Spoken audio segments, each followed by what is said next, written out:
갈라디아서 6장 11절에서 18절까지입니다. 눈으로 함께 봉독합니다. 보십시오. 내가 여러분에게 직접 이렇게 큰 글자로 적습니다. 육체의 겉모양을 꾸미기 좋아하는 사람은 여러분에게 할례를 받으라고 강요합니다. 그것은 그들이 그리스도의 십자가 때문에 받는 박해를 면하고자 하는 것입니다. 할례를 받는 사람들 스스로도 율법을 지키지 않으면서 여러분에게 할례를 받게 하려는 것은 여러분의 육체를 이용하여 자랑하려는 것입니다. 그런데 내게는 우리 주 예수 그리스도의 십자가밖에는 자랑할 것이 아무것도 없습니다. 그리스도로 말미암아 내 쪽에서 보면 세상이 죽었고 세상 쪽에서 보면 내가 죽었습니다. 할례를 받거나 안 받는 것이 중요한 것이 아니라 새롭게 창조되는 것이 중요합니다. 이 표준을 따라 사는 사람들에게와 하나님의 백성 이스라엘에게 평화와 자비가 있기를 빕니다. 이제부터는 아무도 나를 괴롭히지 마십시오. 나는 내 몸에 예수의 상처 자국을 지고 다닙니다. 형제자매 여러분, 우리 주 예수 그리스도의 은혜가 여러분의 심령에 있기를 빕니다. 아멘. 하늘에 계신 우리 아버지, 아버지의 이름을 거룩하게 하시며 아버지의 나라가 오게 하시며 아버지의 뜻이 하늘에서와 같이 땅에서도 이루어지게 하소서. 오늘 우리에게 일용할 양식을 주시고 우리가 우리에게 잘못한 사람을 용서하여 준 것 같이 우리 죄를 용서하여 주시고 우리를 시험에 빠지지 않게 하시고 악에서 구하소서. 나라와 권능과 영광이 영원히 아버지의 것입니다. 아멘. 오늘 스티그마타라는 제목으로 하나님의 은혜를 나누겠습니다. 우리 인사하겠습니다. 주님의 은혜를 함께 누립시다. 지난 한 주간 잘 지내셨습니까? 제가 없으니까 너무 잘 지내시는 것 같더라고요. 또 주일날 함께 돌아보고 바로 세워주라 또 그런 말씀을 나누었는데 또 열심히 바로 세워주려고 돌아보려고 애쓰신 우리 성도님들이 있어서 감사합니다. 저는 군대 시절에 한 번도 세례식에 참여한 적이 없습니다. 그런 행사를 하는 걸 본 적이 없는데 논산훈련소 같은 데서는 진중 세례라고 해서 그 당시에는 4,000명도 한 번에 세례를 주고 그랬었는데 최근에는 코로나 때문에 세례를 주지 못하다가 최근에 나온 뉴스를 보니까 한 번에 1,200명 진중 세례를 했다는 기록이 있더라고요. 뉴스가 거기에 저렇게 쓰여져 있더라고요. 한 번 세례 교회는 영원한 기독이입니다. 이렇게. 저는 이 진중 세례에 대해서 되게 부정적인 생각을 가지고 있습니다. 제가 봤던 군인 아저씨들은 제 입장에서 이제 군인 애들이겠지만 이 군인 아저씨들은 저 세례식에 참여하는 이유가 있습니다. 저 때 특식을 줍니다. 햄버거도 주고 음료수도 주고. 그래서 어떤 놈은 6주 신병 훈련 기간 동안 세례를 3번 받는 놈도 있습니다. 그게 무슨 의미인지도 모르는 건지 어떻게든 맛있는 거 준다니까 또 가서 받고 또 가서 받고 그래서 자기가 무슨 제세례파도 아니고 여러 번 세례를 받습니다. 예수님은 승천하실 때 지상 명령을 제자들에게 주셨는데 이렇게 말씀하셨습니다. 너희는 가서 모든 족속으로 제자를 삼아 아버지와 아들과 성령의 이름으로 세례를 주고 이 진중 세례가 여기까지라고 한다 그래도 그 다음이 더 중요합니다. 그 다음이 뭐죠? 내가 너희에게 분부한 모든 것을 한번 따라해 보시죠. 가르쳐 지키게 하라. 이게 세례의 진정한 의미입니다. 세례식 한 번 했다고 그 사람이 영원한 기독인이 되는 게 아닙니다. 그럼 세례 받으면 구원 받습니까? 우리는 그렇게 믿지 않잖아요. 구원은 어떻게 되는 거죠? 날마다 이루어가는 겁니다. 구원은 내가 받았지만 받은 것으로 끝이 아니라 날마다 이루어가는 겁니다. 그 날마다 이루어가는 과정 중에 어떤 사람은 가르치고 지키게 하고 어떤 사람은 배우고 지켜가는 거죠. 또 어느 날 배우고 지켜가던 중에 나도 가르치고 지키는 사람이 되는 거죠. 왜 저렇게 1,200명, 4,000명, 5,000명 세례 주고 그 기사에 나고 그럴까요? 저는 그들의 속에 마음에 이런 게 있다고 생각해요. 나는 한 번에 뭐 4천 명 세례 줬어. 우리 교회는 이번에 한 번에 그 젊은이들을 4천 명이나 세례 줬어. 마치 베드로가 한 번 설교했더니 3천 명이 돌아오고 또 설교했더니 5천 명이 돌아온 것처럼, 마치 내가 3천 명, 4천 명 구원한 것처럼 자랑하고 싶은 거 아닌가? 굳이 저렇게 해야 되는가? 세례를 줬으면 그 사람이 그 말씀을 따라 살 수 있도록 계속 가르치고 지키고 나도 함께 배워가고, 그게 교회거든요. 세례는 교회에서 주는 거예요. 저렇게 주는 게 아니라. 바울이 이 갈라디아서라는 편지를 쓰면서 오늘은 마지막 하고 싶은 말을 적었는데요. 또 여전히 하지 않을 수 없어서 꼭 해야 되는 사람들 얘기가 있는데, 할례를 받으라고 강요하는 사람들 얘기예요. 할례를 받으라고 강요하는 사람들도 자랑하려고 했어요. 12절, 13절인데 13절에 한번 볼까요? 13절만 보죠. 같이 읽을게요. 시작. 할례를 받는 사람들 스스로도 율법을 지키지 않으면 여러분에게 할례를 받게 하려는 것은 여러분의 육체를 이용하여 자랑하려는 것. 아니, 이 사람이 할례 받았는데 그 사람이 자랑할 게 뭐가 있을까요? 선교 보고할 겁니다. 예루살렘 교회에다가. 제가 이번에 갈라디아 지역에 와서 교회를 와봤더니 바울이 교회를 세우고 갔는데, 이 사람들 보니 아무도 할례를 받지 않고 예수만 믿는다고 하더라. 그래서 내가 할례를 가르치고 이번에 100명 할례 줬습니다. 이렇게 선교 보고를 하는, 자랑을 하려는 거죠. 쓸데없는 짓이라는 거예요. 바울은 자기는 자랑할 게 이거밖에 없대요. 14절을 같이 읽어보겠습니다. 시작. 그런데 내게는 우리 주 예수 그리스도의 십자가 밖에는 자랑할 것이 아무것도 없습니다. 그리스도로 말미암아 내 쪽에서 보면 세상이 죽었고 세상 쪽에서 보면 내가 죽었습니다. 목사님들이 내가 설교했더니 누가 구원받았다, 내가 목회했더니 교회가 부흥했다, 내가 기도했더니 이런 일이 일어났다, 내가 기도했더니 성령 받고 방언 받고, 내가 기도했더니 병이 낫고 그랬다, 이런 자랑 쓸모없다. 이건 자랑이 될 수 없어요. 왜요? 우리는 교회 다니는, 예수 믿는 우리는 세상 쪽에서 보면 우리는 죽은 사람이에요. 이게 무슨 의미죠? 세상의 것들로 얘기하면 반응이 없다는 거예요. 돈으로 얘기하면 반응이 없어요. 성공, 반응이 없어요. 세상의 인기, 그런 거 반응하지 않아요. 우리는 뭐에만 반응해요? 예수 그리스도의 십자가 사랑. 난 자랑할 게 그래서 뭐밖에 없다고요? 예수님의 십자가밖에 없다. 이게 그리스도인의 정체성입니다. 사랑하는 성도 여러분, 여러분 어디에 반응하세요? 돈 반응하세요? 인기 반응하세요? 그럼 우리는 아직 예수 그리스도의 십자가가 자랑거리는 아직은 아닌 거예요. 바울은 이게 자랑이었어요. 어떻게 그게 자랑이 될까요? 십자가가 뭔데요? 사형틀이죠. 십자가가 우리에게 어떻게 다가오는데요? 고난이죠. 아픔이죠. 슬픔이죠. 고난과 아픔을 겪는데 이게 어떻게 자랑이 될까요? 내가 예수님의 사람이라는 증거가 되니까. 바울이 정말 하고 싶은 말이 뭔지 오늘 본문에 나와 있는데, 먼저 이것부터 봅시다. 11절 같이 읽어볼게요. 시작. 보십시오. 내가 여러분에게 직접 이렇게 큰 글자로 적습니다. 바울은 편지를 처음부터 끝까지 자기가 쓴 게 아니라 이 당시에는 이게 유행하던 건데요. 글을 잘 쓰는 사람에게 자기가 얘기를 하면 그 사람이 그럼 이거를 이 이야기를 이렇게 적으면 좋겠네요 하고 불러주면 맞아, 좋은 것 같아. 그럼 대피를 해줍니다. 그렇게 대피를 하다가 그래도 이건 내가 쓴 거다라는 증거는 있어야 되잖아요.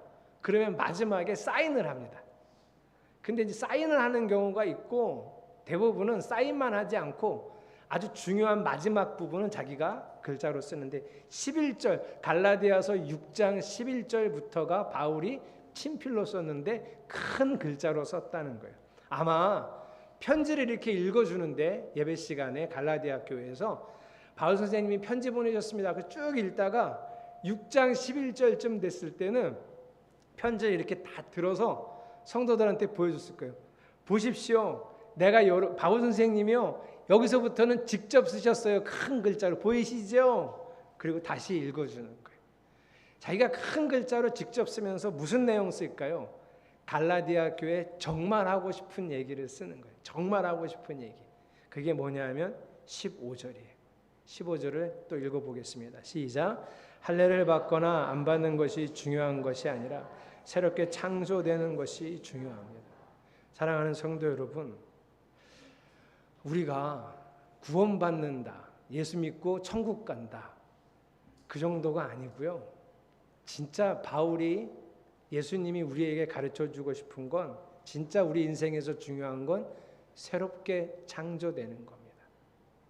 이건 예수님이 만들어낸 말도 아니고 바울이 만들어낸 말도 아니고 하나님께서 미리 주신 말씀이에요. 이게 어디부터 시작되냐면 이스라엘 남유다가 다 망해갈 때 너네 이제 쏠딱 망할 거야. 나라도 뺏기고 다 다른 나라로 흩어져 살 거야. 그런데 그게 끝은 아니란다. 내가 새 일을 행할 거야. 이사야 43장 19절. 보라, 내가 새 일을 행하리니 이제 나타낼 것이라. 너희가 그것을 알지 못하겠느냐. 반드시 내가 광야의 길을 사막의 강을 내리니. 이 새 일을 하시겠다고 미리 말씀하셨어요. 그럼 이 새 일이 뭐냐? 이스라엘을 회복시키는 것뿐이냐? 아니요. 이사야가 끝나는 66장 바로 전에 65장 17절. 여긴 같이 읽겠습니다. 시작. 보라, 내가 새 하늘과 새 땅을 창조하나니 이전 것은 기억되거나 마음에 생각나지 아니할 것이라. 하나님은 이스라엘이 멸망할 때 뭘 알려주셨어요? 나중에 내가 새 하늘을, 새 땅을 창조하실 거라고요. 얼마나 놀랍습니까? 이게 하나님의 계획이에요. 지금 여러분 하늘 보이시죠? 나가면 땅이 이렇게 보이시죠? 우리가 영원히 여기서 살 게 아니고요. 새 하늘을 볼 겁니다. 상상할 수 없는, 어떻게 생겼을지 지금은 상상할 수 없는 새 하늘을 볼 거고요. 지금은 감히 어떻게 그려볼 수도 없는 새 땅을 보고요. 우리 거기서 영원히 살 겁니다. 그게 하나님의 계획이에요. 그게 새 일입니다. 거기서 살 사람들은 누구냐? 이 땅에 살아가는 동안 새롭게 창조되는 사람. 고린도후서 5장 17절. 그리스도 안에 있으면 누구든지 새로운 피조물이라. 바로 그 사람. 그 사람이 그 새 하늘과 새 땅에 산다는 거예요. 이 말씀을 우리에게 바울이 주고 갈라디아 교회에 보낸 이유는 지금 여러분 이 땅에 살고 어렵고 힘들지만 정체성을 가지라는 거예요. 우리는 누구다? 하나님의 백성이다. 우리는 누구다? 새 하늘과 새 땅에서 영원히 살 하나님의 백성이다. 이 정체성 가지고 살아가라는 거예요. 살다 보면 어렵겠지만 이 땅에 살아가는 게 쉽지 않고 예수 그리스도의 말씀 따라 사는 게 참 어려운 일이겠지만 그때마다 기억하라는 거예요. 나는 누구다? 하나님의 백성이다. 새 하늘과 새 땅에 살아갈 하나님 백성이다. 그러니 하나님 백성이라는 게 내 정체성이면 이 땅에 살아가는 동안 무엇을 겪게 될까요? 어려움이요. 이 땅은 누가 다스리는데요? 아직은 사탄이 다스리죠. 악한 영이 다스려요. 공중 권세 잡은 사탄이 다스리는데 우리는 이 사탄이 다스리는 나라에 살면서 누구 백성으로 산다고요? 하나님 나라 백성. 그러면 잘 될 리가 있어요? 근데 왜 그렇게 기대를 하세요? 세상에 성공하는 사람들 이야기를 들으면 나도 그렇게 되고 싶은 거예요. 세상에서 잘 나가는 사람들 얘기를 들으면 나도 저렇게 되고 싶은 거예요. 여러분 아까 뭐라 그랬어요? 우리는 세상에 대하여 죽은 사람이라니까. 여러분이 생각할 때 목사가 내가 교회가 막 부흥하고 성장해서 유명해져서 세상에 알아주는 목사가 되는 게 내 인생의 목표다. 그럼 여러분 그건 세상에 반응하는 목사예요. 목사의 목적은 딱 한 가지. 나는 예수님 안에서 나와 함께하는 가족들에게, 지체들에게 예수님의 말씀을 가르치고 함께 구원을 이루어가고, 아까 우리가 부른 찬양으로 얘기하면 함께 지어져가는 교회로. 그저 나는 온익교회가 하나님의 교회로 함께 지어져가는 일이면 그것으로 충분한 사람이 그게 하나님의 백성이고 하나님의 목사죠. 여러분의 삶에서도 반드시 이게 드러나야 됩니다. 여러분, 우리는 세상에서 엄청 잘 될 리는 없어요. 그거 큰일이에요, 여러분. 우리 조현주 집사님이 막 로또 맞고, 그래서 그 로또 한 돈으로 어디다 투자했더니 대박이 나고, 애들이 막 갑자기 안 하던 공부해서 서울대학교 가고 유학 가고 막 이래갖고 막 성공하고 이런 걸 꿈꾸고 있고, 실제로 그런 일이 일어나면 뭐라 그래야 되는지, 사탄아 물러가라 그래야 된다니까. 아니 여러분, 그런 걸 꿈꾸지 마세요. 하나님 우리의 필요를 채우십니다. 아멘. 우리의 필요를 채우세요. 우리를 굶어 죽게 하지 않고 우리를 피폐해지게 만들지 않으세요. 이 땅에 살아가는 동안. 근데 우리가 꿈꿔야 될 건 이 땅에 살아가는 동안 하나님 나라를 이루어가는 거예요. 그런데 그렇게 살다 보니 우리의 삶에, 우리의 몸에 생겨나는 게 있어요. 그게 오늘 설교 제목이에요. 설교 제목이 뭐죠? 스티그마타. 단수형으로 하면 스티그마. 옛날 개역 개정은 예수의 흔적이라고 이렇게 해설을 했고요. 오늘 우리 성경은 뭐라고 되어 있죠? 17절을 한번 보겠습니다. 같이 읽겠습니다. 시작. 이제부터는 아무도 나를 괴롭히지 마십시오. 나는 내 몸에 예수의 상처 자국을 세 번역은 예수의 상처 자국이라고 번역했어요. 스티그마타, 자국들이라는 복수형이에요. 스티그마타는 복수형, 단수는 스티그마예요. 이게 어떤 의미일까를 여러분하고 좀 오늘 나누려고 합니다. 여러분, 제가 그랬죠. 우리는 하나님 백성이에요. 아멘. 근데 이 땅을 세상을 사탄이 다스리니까 우리는 이 땅에 살아가는 동안 뭘 하는 거예요? 사탄이 다스리는 이 땅에서 하나님 나라를 세워가는 거예요. 쉬울까요? 교회 다니는 우리도 자꾸 세상에 반응하는데 이 세상에 하나님 나라 이루어가는 일이 이게 얼마나 어렵겠어요. 그러면 이제 살면서 무슨 일을 겪을까요? 힘든 일을 겪죠. 여러분, 하나님 말씀대로 살면 힘든 일을 겪게 돼 있다는 소리예요. 그럼 그때 뭐가 생길까요? 아픔, 상처 이런 게 생기겠죠. 그게 뭐라고요? 스티그마.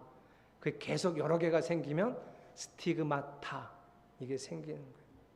저는 여러분이 건강하고 돈도 좀 있고 여러분 자녀가 잘 됐으면 좋겠어요. 여러분이 편안했으면 좋겠어요.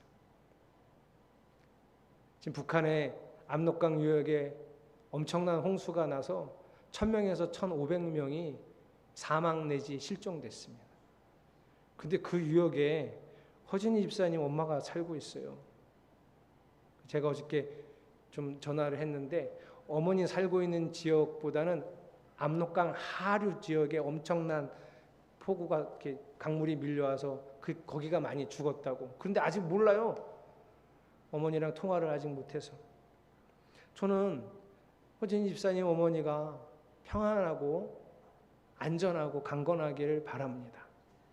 저는 여러분의 아이들이 늘 건강하고 잘 웃고 행복하고, 그래서 여러분 가정도 늘 그렇게 행복하고 그랬으면 좋겠어요. 저도 그래요. 그래서 매일 기도해요. 하나님, 우리 성도들의 일용할 것들을 오늘도 다 채워주세요. 그 일용할 것이 단순히 물질이 아니라 마음의 행복, 만족, 오늘의 만족을 하나님 오늘 우리 성도들의 삶에 다 채워주세요. 제가 매일 기도하고 있거든요. 근데 그것보다 제가 더 바라는 게 있어요. 혹시 어쩔 수 없이 우리가 하나님 나라를 이루며 살아가다 보면 힘들고 어려운 일이 있을 텐데 그때 하나님의 마음과 하나님의 눈을 주세요. 이런 기도를 해요. 여러분, 저는 여러분이 하나님 뜻대로 살아가다가 막 흔들릴 수 있잖아요. 진짜 이게 맞나? 이렇게 사는 게 맞나? 왜 이렇게 나는 힘들지? 이럴 때 있잖아요. 흔들리지 마세요. 그 믿음도 없이 그게 뭐야? 이러라는 게 아니에요. 아플 수 있잖아요. 하나님 말씀대로 사는데 난 너무 아플 수 있잖아요. 너무 힘들고. 에이, 그 믿음도 없이 뭐가 아파? 견뎌. 그러라는 게 아니에요. 흔들릴 수 있어요. 너무 아플 수 있어요. 그때 뭐 하셔야 돼요? 하나님의 마음을 알게 해주세요. 하나님의 계획을 알게 해주세요. 이렇게 기도하는 거예요. 하나님의 관점으로 볼 수 있도록 제가 매일 기도해요. 하나님의 관점이라는 책을 쓴 토미 텐이라는 목사님이 있어요. 이분의 책 속에 이런 얘기가 있어요. 자기 애를 데리고 엘리베이터에 탔어요. 둘이 탈 때는 엘리베이터 안에 아무도 없었어요. 그래서 둘이 이렇게 손을 잡고 타서 가만히 있는데 층이 올라가면서 사람들이 한 명, 두 명 타면서 어느새 엘리베이터가 꽉 차고 답답해졌어요.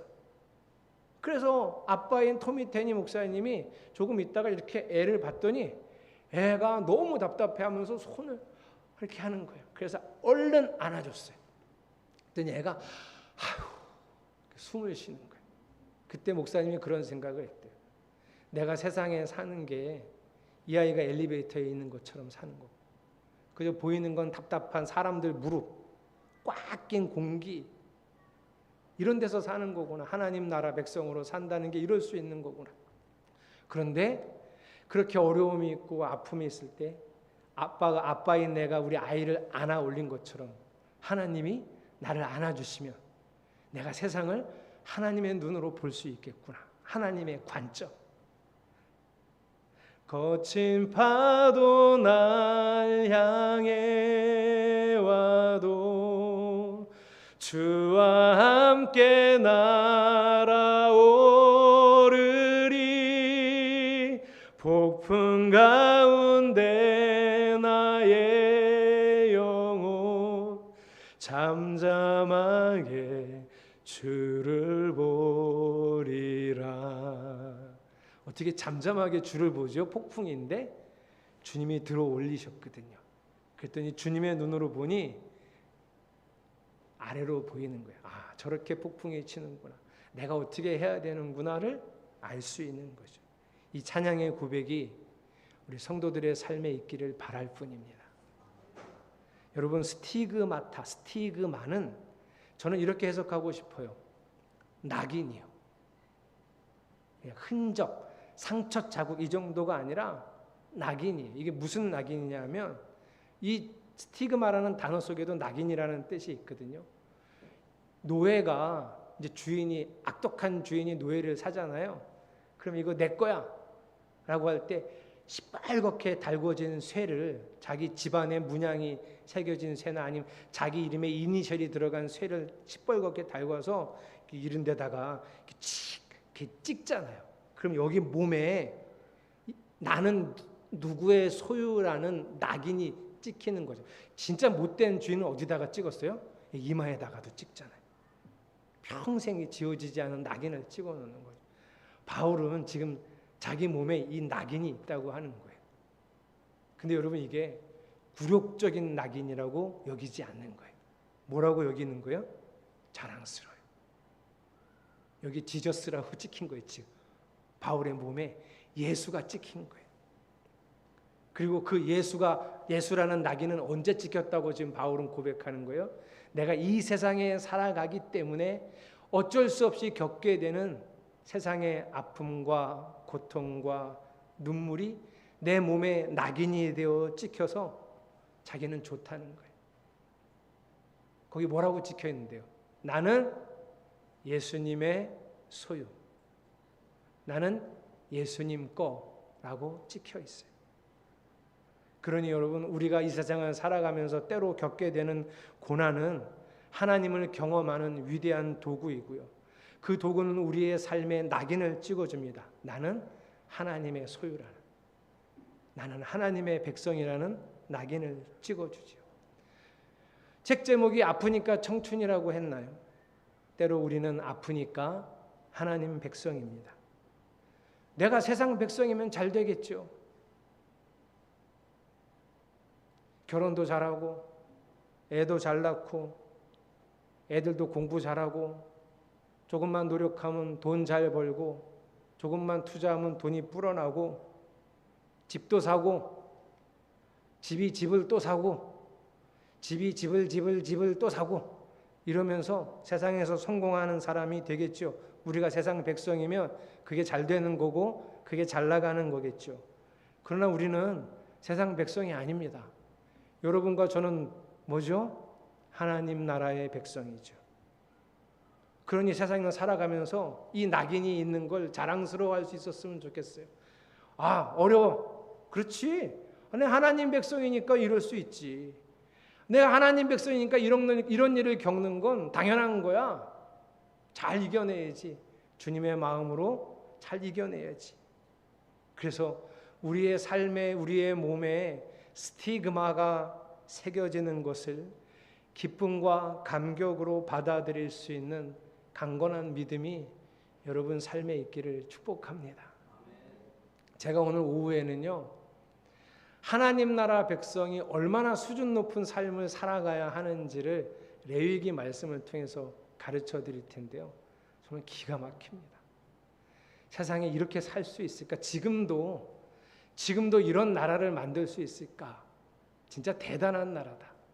정말 이렇게 사는 곳이 있으면 거기가 천국의 그림자 정도는 되겠다 하는 놀라운 삶을 법으로 만들어서 이렇게 살아내라고 하신 분이 하나님인데, 지금은 여기 오셔서 우리가 그렇게 살 수 있도록 이끌어 가시는 분. 내가 하나님께 내 삶을 맡기면 주님이 그렇게 살아갈 수 있도록 우리를 하나님 나라 백성으로 만들어 주실 것입니다. 오늘 설교 후 찬양을 이제 미리 좀 쳐주고 계시죠.